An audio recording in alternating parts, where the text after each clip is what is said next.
ዛሬ ደግሞ የስሜት ምላሽ ግምገማ አፌክቲቭ አሰስመንትን ዛዛር ባለ ሁኔታ እንመለከታለን።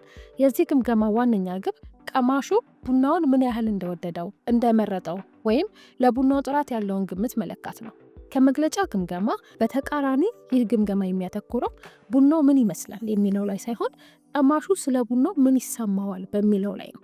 በስሜት ሕዋሳት ሳይንስ እንዲህ ያሉ ምርመራዎች የግል ምርጫ መሰረት ያደረጉ ሰብጀክቲቭ ናቸው።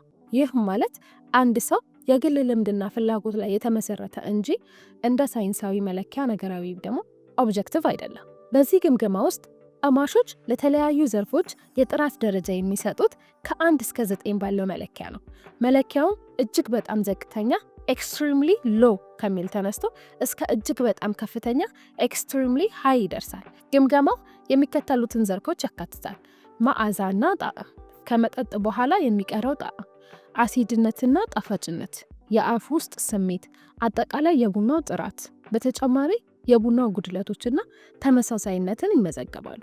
ይህ ግምገማ ከመግለጫ ግምገማው ዲስክሪፕቲቭ ተለይቶ እንዲሰራ የተደረገው በስነ ልቦና ሳይንስ ምክንያት ነው።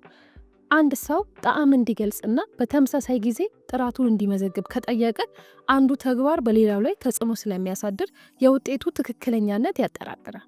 ተግባራቱን ለመለየት ቀማሹ በስሜቱ ላይ ብቻ እንዲያተኩር ይረዷል። የስሜት ምላሽ መረጃዎች ቡናውን በገበያ ውስጥ ያለው ተፈላጊነት ለመረዳት በጣም ጠቃሚ ናቸው። ምክንያቱም የሰዎች መውደድና ለጥራት የሚሰጡት ግምት ከገበያ ዋጋ ጋር በቀጥታ የተያያዘ ነው።